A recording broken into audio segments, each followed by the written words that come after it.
Good morning. Welcome again to another Making Mondays Matter. It is a beautiful Monday morning. I trust that we all had a great weekend and a successful week last week, and we are all prepared to make this week even better.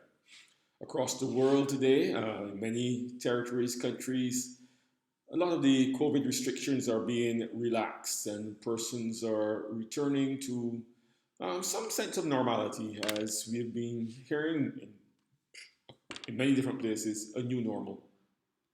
Yet, in other places, restrictions are being reimposed.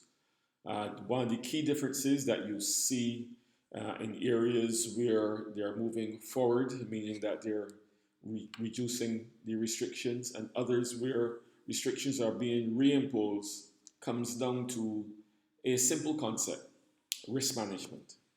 It is not something that I've spoken a lot about on this particular channel, but it is something that we all need to be aware of and to do. Risk management really is a part of living. We manage risk every day, knowingly and unknowingly. When you get into your car, part of your risk management against vehicle accident, is putting on your seatbelt. But we do that automatically. It saves lives. We know that. Yet most of us will seldom, if ever, be in an accident that is so severe that the seatbelt saved our lives. There will be a few of us, yes, but most of us wouldn't. But that still does not negate the need for wearing your seatbelt. Uh, that's just one thing, one way of looking at it.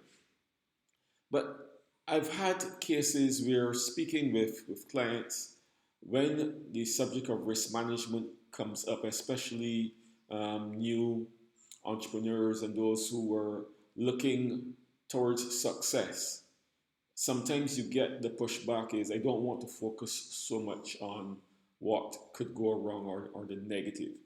I say to them, risk management is not obsessing over what can go wrong.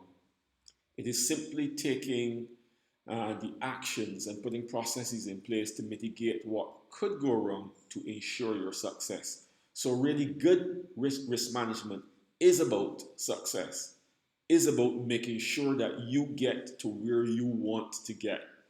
Because when you fail to prepare, as the adage goes, you are preparing to fail. If you know it could happen, then take the precautions. It is not about focusing on it and doing nothing. That is simply worrying. And worrying is not beneficial, it is not progressive. Worrying is when you see the problem and you don't get past the problem. What I'm speaking about as it relates to risk management is seeing the problem and taking all the necessary steps that you can to mitigate against it.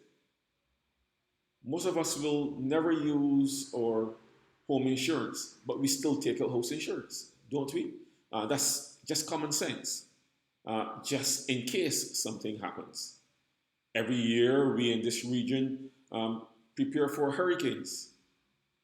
For the most part, here in Barbados, we haven't had a major hurricane since Jeanette.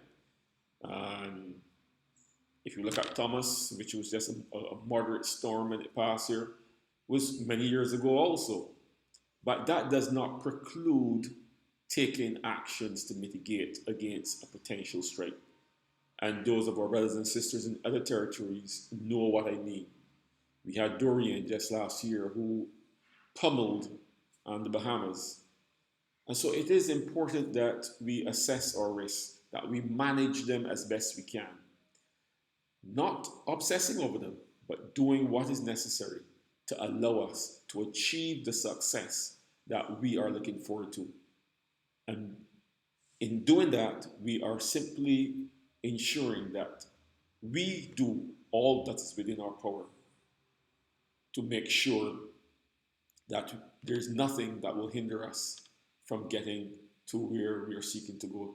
And so until next Monday, I trust that as we go forward, as the restrictions for COVID is relaxed, or where you may be is being reimposed, that you take the necessary actions, that you manage the risk around you so that your best opportunity for success becomes a reality. So have a great week. This is David Ince for Living Successfully Inc.